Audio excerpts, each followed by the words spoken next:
Eric DeCosta was talking to reporters and had some things to say about a different side to Lamar Jackson, specifically his emergence as a leader. Here's DeCosta. He looks fast as heck. You know, he looks really, really fast. He's throwing the ball extremely well. What I've noticed about Lamar really is more of an intangible thing, his urgency as a leader, his urgency with the other players. He's just really in tune with the other players. Every single day in practice, he's so engaged with the coaches. He's engaged with his teammates. You know, heck, he's engaged with me. We talk personnel. We meet after practice just the other day talking about personnel. He's got some great ideas and suggestions, and he just really wants to win badly. And I think I'm seeing that. Like, as a player, I've always known that. But now I'm seeing his personality kind of come out more, where I can really get a sense that this guy is so hyper-focused on this season and really, you know, working to get a ring. Well, hey, that's great news for the Ravens to see that come out from Lamar Jackson, to see him understanding there's only so many years you can do this. You only have so many chances. And when you have to deal with Patrick Mahomes, and he saw it last year firsthand at home in the AFC Championship. It's the second time they've lost a home playoff game as the 1 seed. They lost to the Titans in 2019 as the 1 seed, and now they lost in 2023 to the Chiefs as the 1 seed. And it's becoming a thing. The failure of the Ravens under Lamar Jackson to deliver in the postseason is becoming a thing, just like it is for the Bills. But the problem is, when you have to deal with Patrick Mahomes and the Chiefs, that's going to happen. He's going to make a lot of quarterbacks and teams feel like they can't succeed and deliver in the postseason because Mahomes is always in the way. I think it was that Titans loss probably more than anything, Mike. But yeah, that you've got to deal with Patrick Mahomes in the AFC just to get to the Super Bowl. You know, Joe Burrow was able to do that 1 year, but it's hard. It's really, really hard. But I do like what I'm hearing from Lamar Jackson.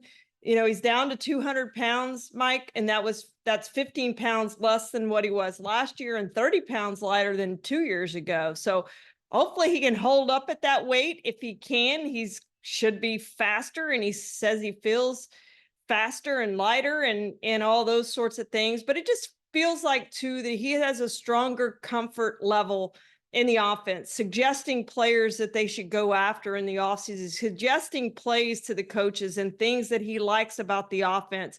He's really kind of taken ownership there, something that I don't know that we've seen before in his career, despite the 2 MVP awards.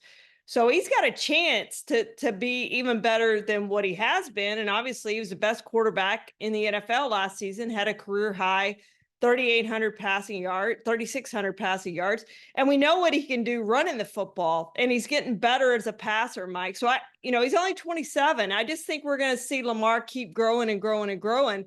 But yeah, he's got to beat Patrick Mahomes to get the Ravens to where they want to go. And that's something that he hasn't done.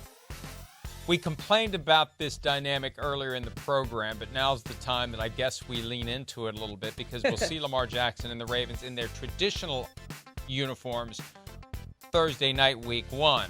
Week 4, Sunday Night Football on NBC and Peacock. We will see the Ravens in their all-black uniform. That's against the Bills. And then Purple rises. Vikings say cease and desist with the purple helmet. November 7 against the Cincinnati Bengals. That is a Thursday night game. That will be a monumental week in our country, not because of that Thursday night game, but because of whatever happens on Tuesday night into Wednesday, possibly into Thursday, possibly won't be settled. Ravens-Bengals will possibly be a diversion from all the when in the hell are we going to know who won the damn election talk on November the 7th. So that's the uniform schedule for the Ravens. The rest of the time, it's just their regular Ravens uniforms. Now that you know that, you can relax and enjoy your Labor Day weekend. How much, Mike, does getting a third MVP award do for Lamar and his standing in the NFL? Does it, in other words, we talk about it's unique that he would win that many MVP awards and not win a Super Bowl. It's kind of like what we were talking about with Travis Hunter, to have win a Heisman on a losing team. If you don't win a Super Bowl and you win all these MVP awards, where does that put you in the hierarchy? Is it Dan Marino type thing that we're talking about, to not win a championship and win an MVP and be one of the best quarterbacks of your era? Well, I'm looking now at the list of the all-time MVP awards, and they have a designation of whether it's your second, your third, your fourth. Dan Marino didn't win two. I don't think Dan Marino won one. Oh, 84 he did. 84 he did, obviously. That was his year. He had 4,000 passing yards when 4,000 was unprecedented, or 5,000, excuse me. He set the record that year. Was it 5,000? Was it 5,000? If I lost my damn mind, it was 5,000, wasn't it? It was 5,000. Anyway, yeah. He didn't. It's happened so often since then. I've forgotten that 5,000 was once a big deal. All these other guys with multiple MVPs have Super Bowls. The only one with multiple MVPs that doesn't played in the pre-Super Bowl era, Jim Brown. You've got John Unitas, who ended up with a Super Bowl ring, even though he was beyond the height of his abilities. It's unprecedented to have a guy with 2 MVP trophies and no Super Bowl rings. You get to 3, it's just a different set of circumstances that we haven't seen before. And like I said, with the possibility of Mahomes winning 3 straight Super Bowls, we won't know how we really feel about it until it's a reality.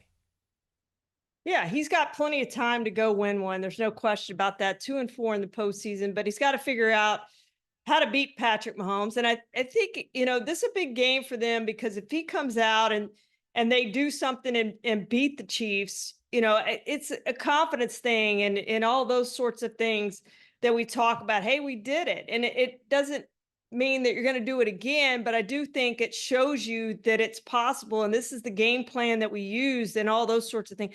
So, I would love to see Lamar Jackson win a championship, just because I think he's been one of the best players in the NFL and the time he's been in the NFL. And I like great players to win championships. That's what it's all about. So I hope that he does one day, whether it's this year or some other year. I hope he gets an opportunity to do that and feel that success in the postseason.